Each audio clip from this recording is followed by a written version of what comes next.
Good evening guys. അപ്പോൾ നമ്മൾ പുതിയൊരു കൺസെപ്റ്റാണ് പഠിക്കാൻ പോകുന്നത്. അപ്പോൾ ഹെഡിങ് ഇങ്ങനെ കൊടുത്താൽ മതി, ഇൻവേഴ്സ് ലാപ്ലേസ് ട്രാൻസ്ഫോം. അപ്പോൾ ലാപ്ലേസ് ട്രാൻസ്ഫോം നേരെ ചൊവ്വയാണ് ചെയ്തത്, നമ്മൾ തല തിരിച്ച് ചെയ്യാൻ പോവാണ്. അപ്പോൾ എന്ത് ചെയ്യണം, ഈ ഒരു വീഡിയോ ഇവിടെ വെച്ചാണ് ഒരാൾ കാണുന്നതെങ്കിൽ ഇതിന് മുമ്പുള്ള ലാപ്ലേസ് ട്രാൻസ്ഫോമിൻ്റെ വീഡിയോ എന്ത് ചെയ്യണം, കണ്ടിട്ട് വേണം ഇങ്ങോട്ട് വരാൻ. അതന്നെ രണ്ടും കൂടി എന്ത് ചെയ്യും, തിരിഞ്ഞു പോകും. അപ്പോൾ എന്ത് ചെയ്യാം, അത് കണ്ട് പക്കാക്കിയിട്ട് മാത്രമേ എന്ത് ചെയ്യാൻ പറ്റുള്ളൂ, ഇൻവേഴ്സ് ലാപ്ലേസ് ട്രാൻസ്ഫോമിക്ക് വരാൻ പറ്റുള്ളൂ. ഓക്കെ, നേരെ ഓപ്പോസിറ്റ് ചെയ്യാണ്. അപ്പോൾ മാറിപ്പോയുള്ള ചാൻസ് ഉണ്ട്. നിങ്ങൾ ജസ്റ്റ് ഇങ്ങനെ ഡെഫിനേഷൻ കൊടുത്താൽ മതി, if F of capital S എന്നൊരു സെന്റൻസ് ആക്കി എഴുതിയാൽ മതി. If F of capital S represents Laplace transform of A function F of T in L of f of t equal to f of s. ഒന്നുകൂടി പറഞ്ഞാ, if f of s represent Laplace transform of a function f of t in L of f of t, f of t in L of f of t. Okay, അങ്ങോട്ട് ഒരു comma ഇട്ടിട്ട് then f of t is said to be the inverse Laplace transform. Then f of t is said to be the inverse Laplace transform of f of s. We write, നമ്മൾ എഴുതുന്നത് ഇങ്ങനെയാണ്, L inverse of f of s. L inverse of f of s is equal to f of t. ഇങ്ങനെയാണ് നമ്മൾ എന്തെങ്കിലും represent ചെയ്യല്. Okay, definition കണ്ടിട്ട് എന്ത് ചെയ്യണ്ട, പേടിക്കേണ്ട ആവശ്യമില്ല, ഞാൻ പറഞ്ഞുതരാം എന്താണെന്നുള്ളത്. അപ്പോൾ ഫോർ എക്സാമ്പിൾ ഈ ഡെഫിനിഷൻ എന്ത് ചെയ്യാൻ നോട്ടിൽ ഉണ്ടാവാനും വേണ്ടി ജസ്റ്റ് ഒന്ന് എഴുതി കൊടുത്താൽ മതി. ഡെഫിനിഷൻ വായിച്ചാൽ ഒന്നും മനസ്സിലാവില്ല. അപ്പോൾ എന്ത് ചെയ്യാൻ ഞാൻ പറയുന്നത് ശ്രദ്ധിക്കുക. അപ്പോൾ നമുക്ക് കണ്ടുപിടിക്കേണ്ടത് എന്താണ്, L ഓഫ് 1 ആണ് 1 ഡിവൈഡഡ് ബൈ എസ് അല്ലെ. L of 1 ആണ് 1 ഡിവൈഡഡ് ബൈ എസ്. അപ്പോ L inverse of 1 divided by s എന്ന് പറഞ്ഞാൽ എന്തായിരിക്കും, 1 ആയിരിക്കും. സംഭവത്രേ ഉള്ളൂ.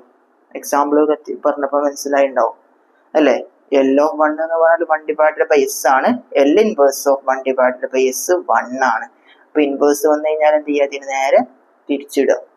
ഇനി ചില ഫംഗ്ഷൻസിന്റെ ഇൻവേഴ്സ് ലാപ്ലേസ് ട്രാൻസ്ഫോം കാണാതെ പഠിക്കണം. നേരത്തെ ഫംഗ്ഷൻസിന്റെ നമ്മൾ ആദ്യം പഠിച്ച A ഫംഗ്ഷൻസിന്റെ ലാപ്ലേസ് ട്രാൻസ്ഫോം പഠിച്ചല്ലോ, അതേപോലെ തന്നെ ആ A ഫംഗ്ഷന്റെ ഇൻവേഴ്സും കൂടി പഠിച്ചേക്കണം. ഇതിൽ വ്യത്യാസം വരുന്നത് എന്ന് പറഞ്ഞാൽ L of t raise to n ഒരു സംഭവമാണ്. അതിനെ പ്രത്യേകം പറഞ്ഞുതരാം. കുറച്ച് എക്സാമ്പിൾ ക്വസ്റ്റ്യനും കൂടി ചെയ്യുമ്പോൾ മനസ്സിലായി. ഇതൊരു തിയറി ക്ലാസ് ആണ്. പ്രോബ്ലം ചെയ്യുന്നതിൽ ഞാൻ എന്ത് ചെയ്യാം, പറഞ്ഞുതരാം.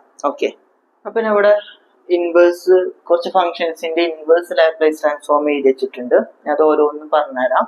നമ്മൾ നേരത്തെ പറഞ്ഞതിൽ തന്നെ L inverse of 1 divided by s എന്ന് പറഞ്ഞാൽ 1 ആണ്. ഓക്കെ, അതിൽ അഭിപ്രായ വ്യത്യാസമൊന്നുമില്ല. L inverse of n factorial divided by s raise to n plus 1 എന്ന് പറഞ്ഞാൽ t റൈസ് ടു n ആണ്. L of t raise to n factorial divide by s raise to n plus 1 ആയിരുന്നു. പക്ഷേ ഇവിടെ L inverse of n factorial divided by s raise to n plus 1 എന്ന് പറഞ്ഞാൽ t raise to n ആണ്. For example L inverse of 1 divided by s raise to 5 ഉണ്ടെന്ന് വിചാരിച്ചു. അപ്പൊ എന്താണ് ഇവിടെ നമുക്ക് ഈ ഫോമിൽ കിട്ടിയിട്ടില്ലത്. അപ്പൊ എന്താ ചെയ്യേണ്ടത് നമ്മൾ, വിച്ച് ഈസ് ഈക്വൽ ടു, ഇവിടെ എന്ത് ഫാക്ടോറിയലാ വേണ്ടത്, n ഫാക്ടോറിയലാ വേണ്ടത്.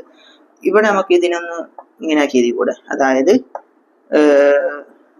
1 divided by s raise to 5 ഉണ്ട്. ഇതിന്റെ മുകളിൽ ഞാൻ 4 ഫാക്ടോറിയൽ കൊണ്ട് ഗുണിക്കുകയാണ്. അതായത് ഈ ഒരു ഇതിന്ന് 1 കുറക്കുക, 5 1 കുറച്ചിട്ട് മുകളിൽ എഴുതി. ഓക്കെ, അതായത് 4 factorial divided by s raise to 4 plus 1 എന്ന് എഴുതി കൂടെ. ഇതിനെ 5ന് 4 പ്ലസ് 1 എന്ന് എഴുതാൻ പറ്റും. പക്ഷെ ഇവിടെ ചുമ്മാ അങ്ങോട്ട് 4 ഫാക്ടോറിയൽ ഇവിടെ കൊടുക്കാൻ പറ്റൂല. അവിടെ മുകളിൽ കൊടുക്കുകയാണെങ്കിൽ എന്ത് ചെയ്യണം, ആ ടീലും 4 ഫാക്ടോറിയൽ കൊടുക്കണം. ഓക്കെ, 4 ഫാക്ടോറിയൽ കൊടുക്കണം. അപ്പൊ എന്താ സംഭവിച്ചവിടെ, ഇതിപ്പോ ഈ ഒരു ഫോമിലായില്ലേ, n factorial divided by s raise to n plus 1 factorial ആയി. ഇവിടെ നിന്ന് അധികം വന്നത് ഇയാളാണ്. ഇയാളെ നമുക്ക് പുറത്തേക്ക് എഴുതിയിരിക്കാം. അപ്പൊ നമുക്ക് ഇതിന്റെ ആൻസർ എങ്ങനെ വരിക, ഇവിടെ 1 ഡിവൈഡഡ് ബൈ 4 ഫാക്ടോറിയൽ ഉണ്ട്. ഓക്കെ, പിന്നെ L ഇൻവേഴ്സ് ഓഫ് വെറും ലാപ്ലേസ് അല്ല, ഇൻവേഴ്സ് ലാപ്ലേസ് ട്രാൻസ്ഫോം ആണ്. L inverse of 4 factorial divided by s raise to 4 plus 1 ആയിട്ട് മാറി. ഇപ്പൊ ഇതെന്താണ്, ഈ ഒരു ഫോർമുല ആണ്, n factorial divide by s raise to n factorial, which is equal to t raise to n. ഇവിടെ n ന്റെ വാല്യൂ എന്താണ്, ആദ്യം 1 ഡിവൈഡ് ബൈ 4 ഫാക്ടോറിയലിന്റെ വാല്യൂ എന്താണ്, 4 ഇൻറ്റു 3 ഇൻറ്റു 2 ഇൻറ്റു 1 വരും. ഇവിടെ എന്താണ്, t റൈസ് ടു 4 വരും അല്ലെ. നമ്മൾ n ന്റെ വാല്യൂ എന്താണ്, 4 ആണ്. ഇവിടെ ഏതാണ് നമ്മൾ ഫാക്ടോറിയൽ കൊടുത്തത് നോക്കിയാൽ മതി. n ന്റെ വാല്യൂ അവിടെ 4 ആണ്. 4 ഇൻറ്റു 3 എത്രയാണ്, 12 ആണ്. 12 ഇൻറ്റു 2 24. അപ്പോൾ which is equal to t raise to 4 divided by 24 ആണ് നമുക്ക് വരുന്ന ആൻസർ. ഓക്കെ, ഇനി അടുത്ത് നോക്കി.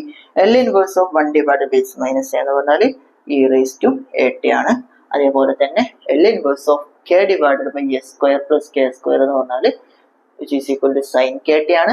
L inverse of s divided by s square plus k square എന്ന് പറഞ്ഞാൽ കോസ് kt ആണ്. kയും s മാറി, നേരത്തെ അതേമാതിരി തന്നെയാണ്, ഒന്ന് ഈ ബ്രാക്കറ്റുകൾക്ക് കയറിയെന്നുള്ളൂ. അതേപോലെ തന്നെ സൈൻ h kt ഉണ്ട്, കോസ് h kt ഉണ്ട്. എന്ത് ചെയ്യുക, ഇതേപോലെ എഴുതിയെടുക്കുക.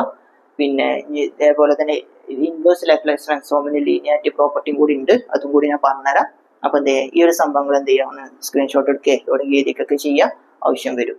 അപ്പൊ അടുത്ത ഹെഡിങ് കൊടുത്തോളി, linearity properties of inverse Laplace transform. അപ്പോൾ സംഭവം നേരത്തെ അതേമാതിരി തന്നെയാണ്, വ്യത്യാസമൊന്നുമില്ല. ഇതാണ് L inverse of a into F of T plus or minus B into G of T. അതായത് നേരത്തെ അതേ സംഭവം തന്നെയാണ്.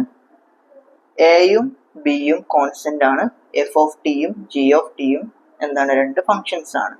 നടുക്ക് പ്ലസോ മൈനസോ ഉണ്ട് എന്നുണ്ടെങ്കിൽ എനെയും ബിനെയും എന്ത് ചെയ്യുക, പുറത്തേക്ക് എഴുതിയെടുക്കുക. എന്നിട്ട് L inverse of F of ടിക്കും ജി ഓഫ് ടിക്കും എന്തിട്ട് കൊടുക്കുക, L ഇൻവേഴ്സ് ഇട്ട് കൊടുക്കുക. വേർ എ കോമ ബി എന്ന് പറഞ്ഞാൽ എന്താണ്, കോൺസ്റ്റന്റ് ആണ്. എയും ബിയും എന്താണ്, കോൺസ്റ്റന്റ് ആണ്. അപ്പൊ ഇതൊന്നും എന്ത് ചെയ്യാൻ, നോട്ടിൽ എഴുതിയേക്കുക. എക്സാമ്പിൾ പറയേണ്ട ആവശ്യമില്ലല്ലോ, ഇത് നേരത്തെ അതേ സംഭവം തന്നെയാണ്. ജസ്റ്റ് ഈ ഒരു ഇൻവേഴ്സിന്റെ ഒരു കുറവ് മാത്രമേ ഉണ്ടായിരുന്നുള്ളൂ. അവിടെ ഇൻവേഴ്സ് ഇട്ടെടുത്ത് എന്ത് ചെയ്യുക, നോട്ടൊക്കെ ഒന്ന് എഴുതി വെക്കുക. പഠിക്കുമ്പോൾ കൂട്ടത്തിൽ പഠിച്ചു പോവുക. നേരത്തെ അതേ ലീനിയാരിറ്റി പ്രോപ്പർട്ടി എന്ന് പറഞ്ഞാൽ ഇൻവേഴ്സിനായാലും ലാപ്ലേസിനായാലും സെയിം തന്നെയാണ്. അപ്പോൾ എന്ത് ചെയ്യുക, നോട്ട് ചെയ്യുക. അപ്പോൾ ഇന്നത്തെ വീഡിയോ അത്രേ ഉള്ളൂ. നമുക്ക് ഇനി ഇതേപോലെ ഈ ഒരു ഇൻവേഴ്സ് ലാപ്ലേസ് ട്രാൻസ്ഫോം വെച്ചിട്ട് ഒരുപാട് ക്വസ്റ്റ്യൻസ് ചെയ്യാനുണ്ട്. അപ്പോൾ എന്ത് ചെയ്യുക, ആ ഒരു വീഡിയോസായിട്ട് ഞാൻ അടുത്ത പാട്ടിൽ വരാം. Thank you.